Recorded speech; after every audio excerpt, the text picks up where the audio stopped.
Hello,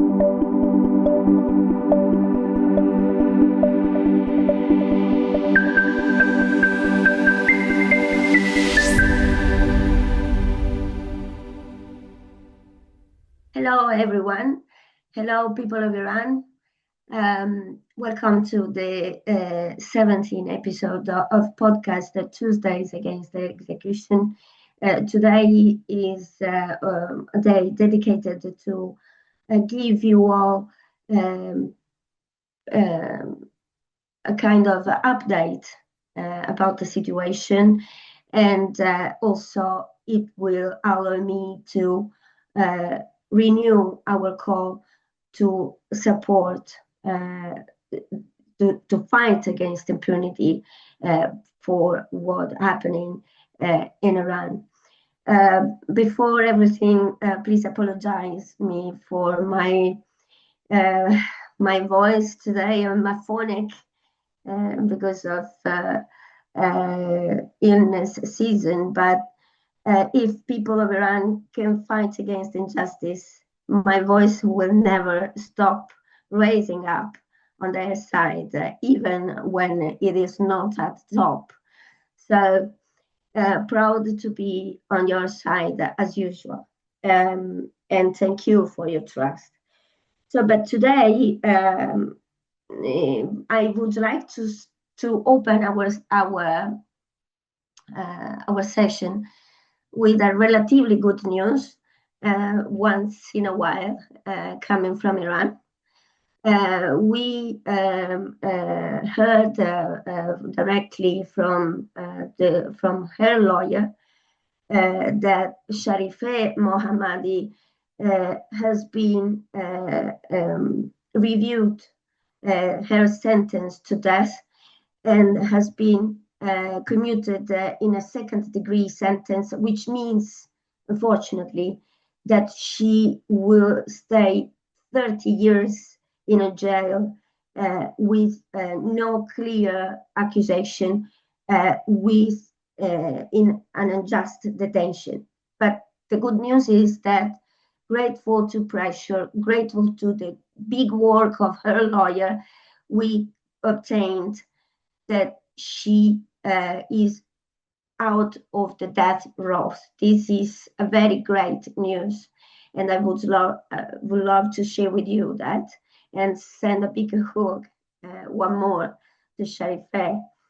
You know that among all the tragic things occurring around the country and in prisons of Iran, the situation of women is of particular concern to me, and especially of Sharifay. I put pressure anytime I could. So, and thank you to Amnesty International for its support and the specific campaign to save her, who probably doesn't know who she is. She is simply the voice of workers in Iran. She is mother of a young boy, and she has been detained because she's the voice of workers. It's like on this side of the globe, a syndicate voice, you know. So that's why it's so important to have her out of the death row. And now we must fight to totally have her free from unjust detention and the acquittance of all unjust accusations. So Sharifay, we are with you. After that, unfortunately, the reality in Iran and in prisons of Iran is tragic, and this in the escalation is really hard to control and to monitor.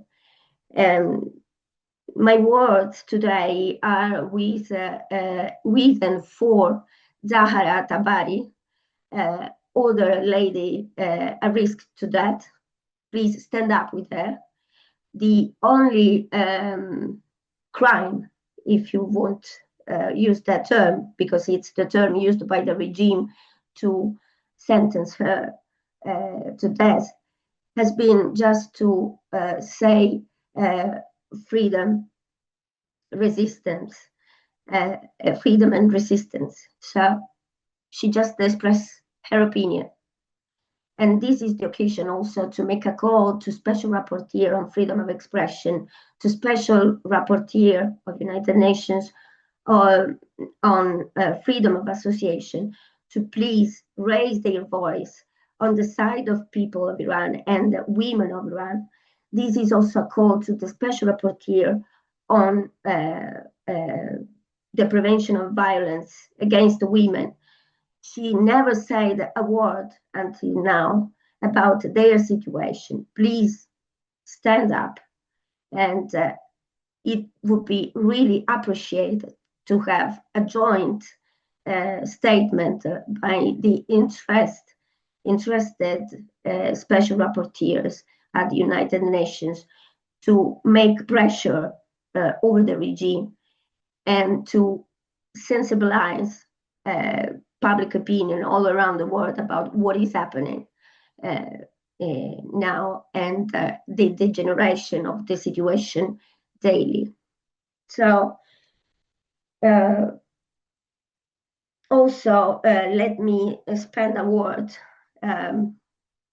We mentioned him in our last episode last week. I would like to spend a word for Mohammad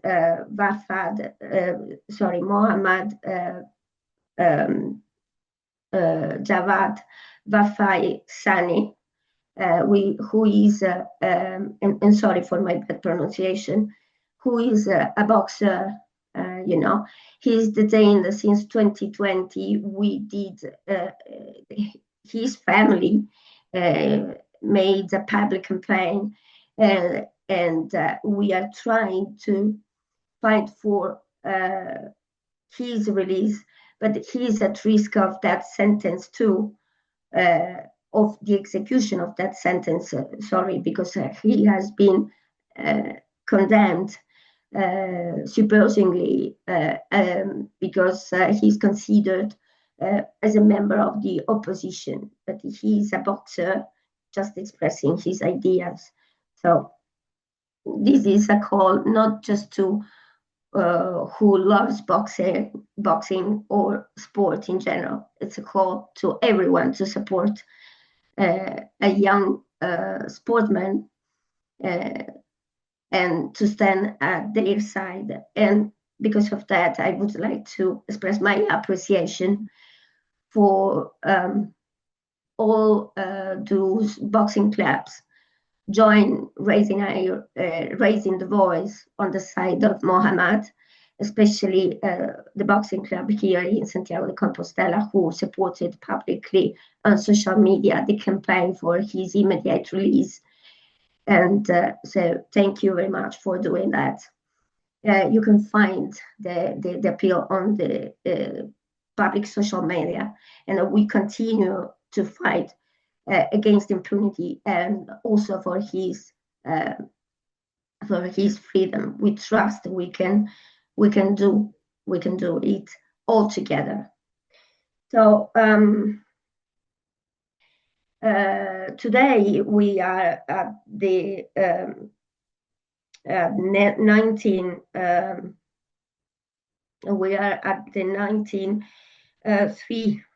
week of protest. And let me to recall you that now at this stage, the movement Tuesdays Against Execution, for which I recall repeatedly, this podcast is the voice outside the country, outside the jail, and beyond and over the borders, is carried out by 54 prisons all around the country. So we had 2 more prisons following the protest. So concerning the situation, we appreciate the new additional report, respectively, by Ms. Sato, Special Rapporteur of United Nations on the situation of Iran, who raised concern about the escalation of execution inside the prisons, and put the accent, finally, let me say, on the fact that those executions, in the majority of cases, are conducted silently, with no possibility to collect data about what is happening inside the country, or at least with a lot of difficulties to reach data and spread the voice. So at the same time, we welcome the new report by the fact-finding mission on Iran. The head of the fact-finding mission of United Nations on Iran also raised the voice about the escalation, the tragic escalation of executions, unjust detention, arbitrary trial in Iran. So, and this all of me to humble request to both head of the fact-find mission. Sorry for my voice. Sometimes I have some troubles to speak clearly, but I trust you understand.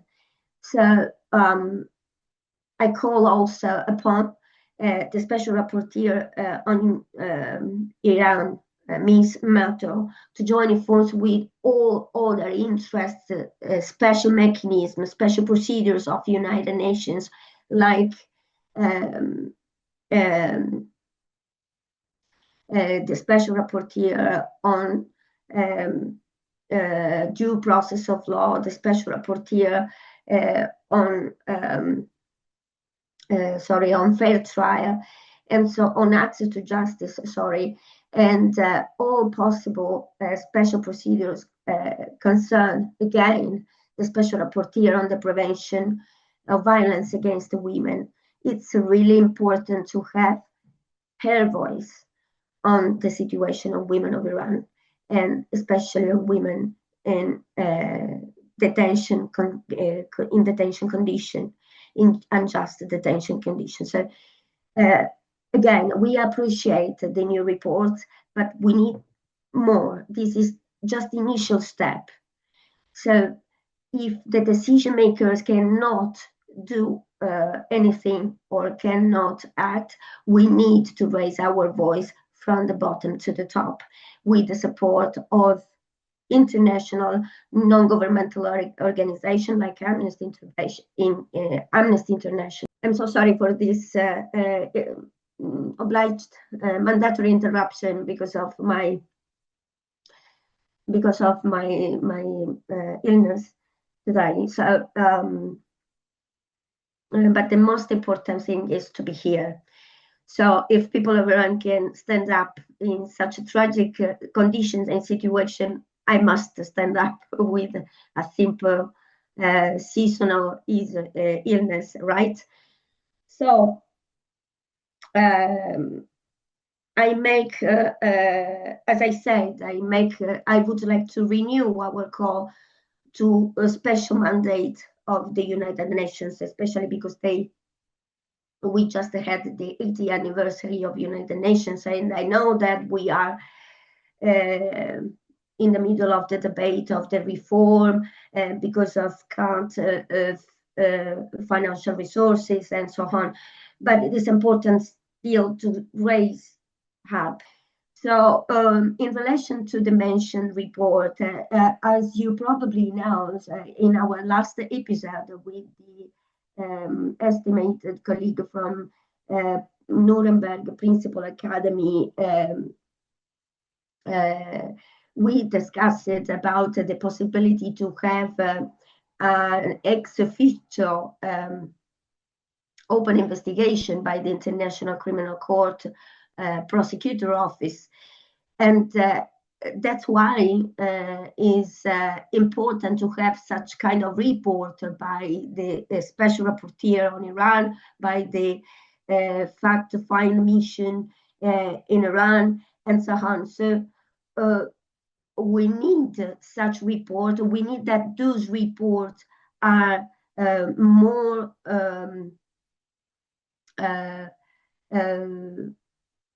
more clear, as much clear as possible, and impactful as much as possible. So there's also why it is really important to have a joint statement, a joint intervention by the special mandate of the United Nations. So because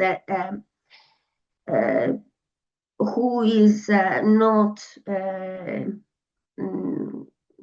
who has not the habit to deal with United Nations law and the procedures for any reasons, doesn't know that the reports of special mandates and fact-find mission are as the international NGOs like Amnesty International, Human Rights Watch, are at the basis of the international procedures, international justice.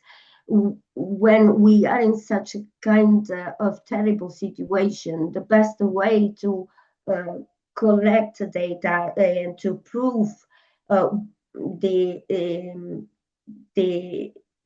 give a substance to the accusation against a regime like the Iranian regime in that case, is to collect data through such reports and give to the international justice, the international criminal justice system, the possibility to consider open the investigation and activate the entire procedure. This is fundamental for the fight against impunity.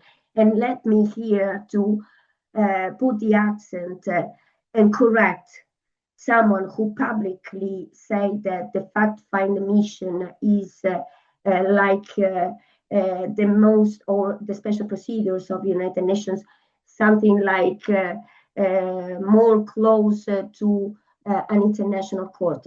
It's not the case, totally, at all. They are not an international court, but they are instrumental to the international justice, to be clear. Because we need to make clarity for public opinion. What is the role of such missions and why we do insist about their work and the fact that they must raise up their voice on the side of people of Iran and fight against impunity and serve as vehicle for the activation of the international criminal justice system and fight against impunity in Iran. So in relation to data, just because we mentioned, just in the months we concluded October, we counted 285 executions, 1,480 execution in 10 months, so less than 1 year, including 45 female executed, women executed, female prisoners, so women executed. Please take into account that those data are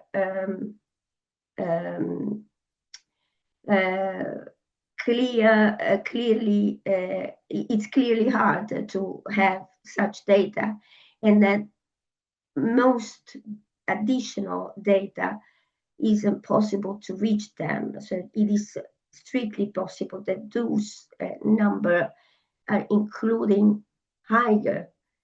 So if you think that we are talking about people, that not stone 285 people executed in less than 1 month. So think also that, as I already said, many of those executions, unjust execution, because they came also,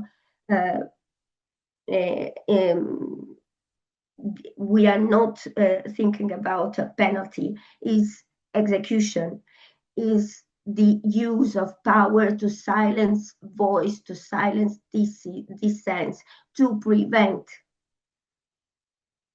dissent. This is the point. So they occur in the majority of cases silently. It means that they, on the night, they are in a jail, and in the same night they disappear. That's it. Think for one moment to the family of such people unjustly detained in a death row. They don't know anything, and the day after, they just are informed that their beloved are executed. Do you have an idea of what it means? So that's why we appreciate our guest on our side, and we always raise our voice on the side of people. So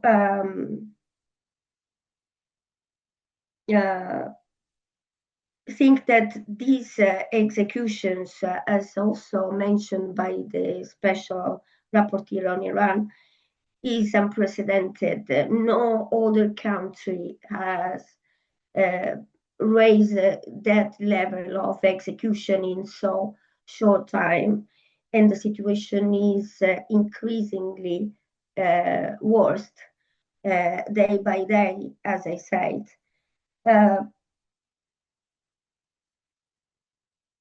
So also think that at the same time, the voice of people of Iran and people in prison is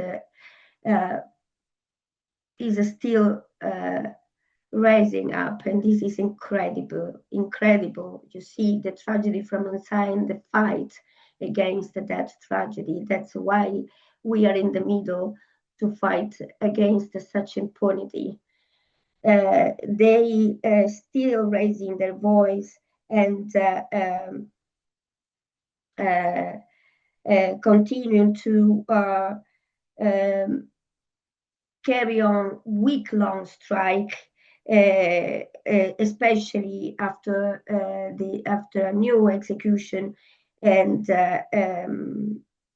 especially in Keselezar prison, which is, I recall to you, which is one of the prisons where, if it's possible, the condition of prisoners and the female prisoner, women in prison, are among the worst. So this is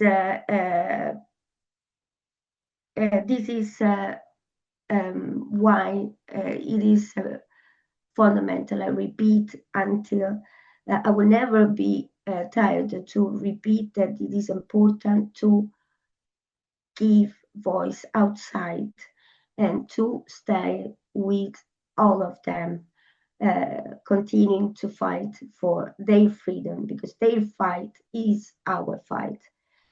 So for today, I also would like to apologize again for my worst voice. It seems out from a horror movie, since we passed the first week of the first days of November here. So, but nothing is impossible if we want to do something, and that's why the barrier, if people of Iran cannot see the barrier of the jail, the barrier of a so unjust regime, an unjust situation, we cannot certainly see limits from this side of the globe to raise our voice. Thank you very much for your patience to stay with us and for your support. See you next Tuesday.